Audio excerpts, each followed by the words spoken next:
Halo semua, sekarang gua baru selesai makan siang. Mau lanjutin video tadi lebih spesifik ke kontak tracing. Jadi, kenapa sih kita butuh kontak tracing itu? Yang pertama, kita ini lagi terkena pandemi ya, pandemi COVID-19 yang udah berjalan mungkin 1 tahun lebih beberapa bulan lah. Kalau dari Maret sampai sekarang ini sudah April 2021 ya.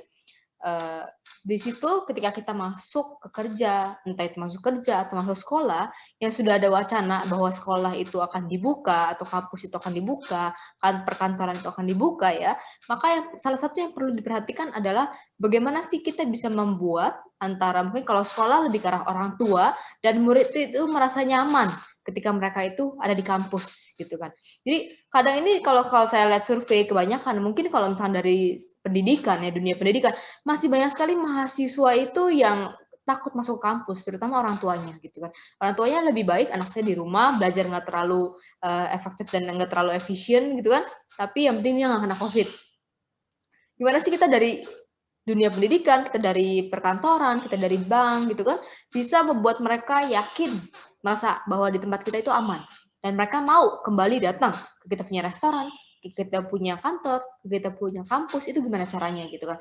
Salah satu opsi yang kami berikan secara free, karena sudah termasuk di dalam Aruba Sentral, itu adalah kontak and location tracing. Nah, apa itu? Saya akan jelaskan sebentar lagi.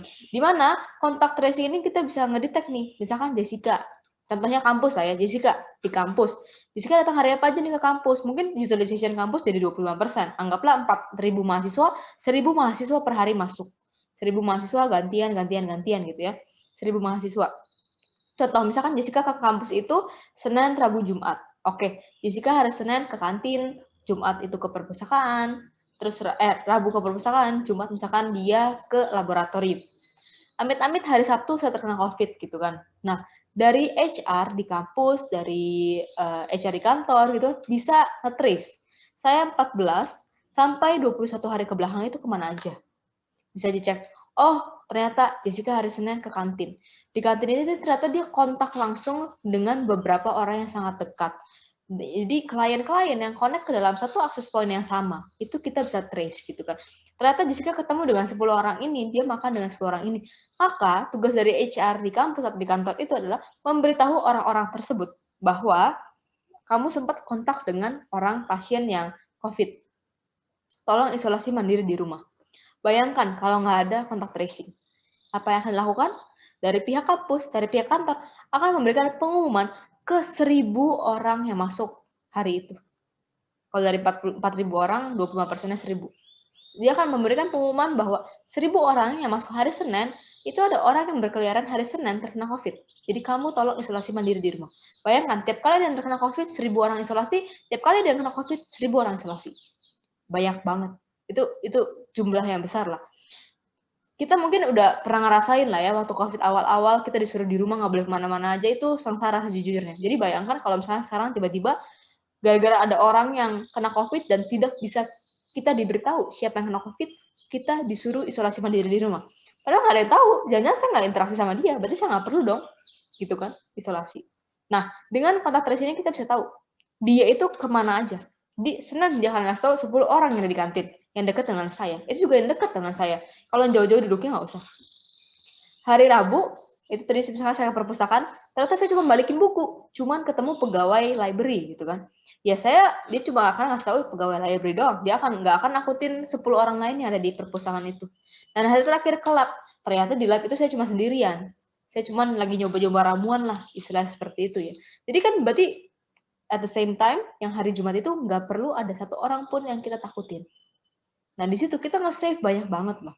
Dan kita memberikan kenyamanan, assurance kepada guru dan juga orang tuanya bahwa sekolah ini aman. Kalau ada yang terkena COVID, saya bisa tahu dia kemana aja, dan tolong tenang. Anda semua nggak akan ditaruh di rumah.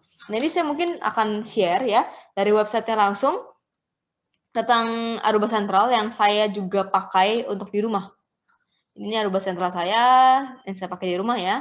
Ini kita bisa langsung ke tools, terus kita bisa pencet proximity tracing. Ini saya udah pakai Google Chrome, jadi harusnya udah lancar proximity tracing-nya ya. bisa search by username atau MAC address. Kalau misalkan memang sudah diintegrasikan dengan LDAP atau Active Directory, kita bisa share username atau bisa mau di search by email juga bisa. Ini saya bisa pakai nama saya, misalkan saya search 14 sampai 14 hari ke belakang, tanggal 1 sampai tanggal 21, saya kemana aja? 1 sampai 15 berarti cuma bisa 14 hari ya. Saya pencet, kelihatan nih. Overlap-nya dengan siapa aja. Mau lebih detail, bisa di-download. Oke, tuh langsung download ya. Masuk juga, ini untuk location. Saya seringnya di mana? Ternyata saya paling sering itu ada 6.000 menit itu di lantai 2. Ini saya pakai access point 207, udah jadul, tapi nggak apa-apa di rumah.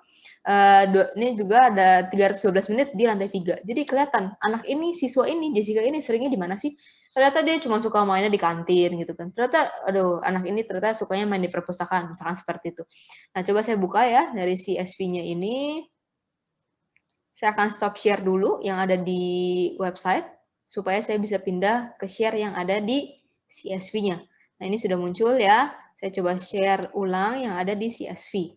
Nah, ini kelihatan kan? Input user adalah saya, karena tadi saya nyari username saya ya. Kontak usernya siapa aja nih? Ini karena belum diubah menjadi, belum diintegrasikan dengan database, makanya nggak kelihatan. Ini contohnya saya kontak dengan saya punya jam, saya punya laptop gitu kan. Ini kelihatan kontaknya dengan siapa saja. Input device, MAC address-nya, MAC address saya punya, dibandingkan dengan MAC address lawan saya, siapa sih MAC address-nya gitu kan. Dan OS yang mereka gunakan tuh apa? Entah mereka pakai Linux, Android, iPhone, itu kelihatan. Dan juga ketemunya itu di lantai berapa gitu kan. Kita bisa cek, kita filter di sini. Kita bisa cek lantai berapa. Misalnya ada saya ketemu overlap di lantai 3. Oh, ternyata ada nih. Apakah overlap di lantai 2? Ini bisa kita lihat. Kontak duration-nya berapa lama? Contoh, misalkan ini, HP adik saya ya. Saya ketemu HP adik saya di lantai 2, 16 kontaknya, duration-nya, gitu kan. Terus ini juga, ngulangi lagi sih, Redmi dia kan. Oke, jadi ini untuk data dari kontak tracing. Jadi saya ketemu siapa, berapa lama, dan ketemunya di mana. Itu bisa tahu. Selanjutnya, saya akan juga untuk sharing tentang lokasinya. Lokasi saya suka di mana aja sih, gitu kan, dan berapa lama saya ada di situ. Ini saya akan coba share screen lagi ya, di lokasi. Jadi Jessica, MAC address-nya pasti punya saya, gitu kan. Di mana aja sih saya sering nongkrong, gitu kan. Kadang kan ada murid yang mungkin suka nongkrong di perpustakaan, ada yang suka nongkrong di mana, gitu kan. Nah, ini bisa kelihatan di sini. Di sini. Di sini, saya bisa lihat.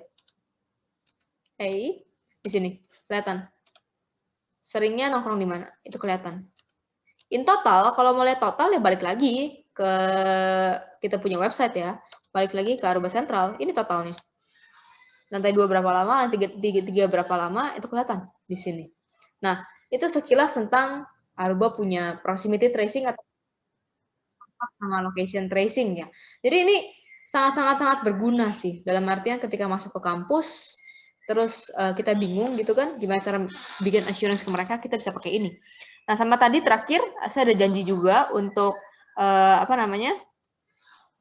ada janji juga untuk dari segi reporting yang tadi, yang udah di-download gitu kan, yang udah diekspor, yang udah saya kirim ke email, itu bentuknya seperti apa sih? Nah, bentuknya adalah seperti ini, kalau yang Excel. Kalau Excel bentuknya seperti ini nih. Jadi bentuknya seperti ini, nggak tahu bisa kelihatan atau enggak ya, bentuknya dalamnya seperti ini. Nah, kalau yang PDF, ini saya coba share, PDF itu bentuknya lebih simple, jauh sih, sejujur-jujurnya ya. Coba saya buka dulu yang PDF. Di sini sudah kebuka. Oke, di mana? Ini dia. Nah, ini bentuk PDF-nya. Reportingnya itu bentuknya bisa Excel, bisa PDF. Kalau Excel tadi banyak ya. Kalau PDF itu seperti ini. Kita bisa lihat dalamnya seperti apa. Connect ke yang mana? GN, ACB, AN, itu bisa kelihatan semua. Wireless, itu bisa kelihatan juga. Nah, ini reporting itu bisa kita schedule, nanti saya cerita ya. Bisa di-schedule setiap minggu atau setiap bulan. Nah, ini dikirim langsung ke email saya dari Aruba Central. Oke, mungkin segitu sharing dari saya. Jika ada pertanyaan, nanti mungkin bisa komen di bawah atau bisa email ke email saya langsung, jessica-ivana.limarga@hpe.com. Saya rasa sih sekian hari ini. Terima kasih atas waktunya. Bye-bye.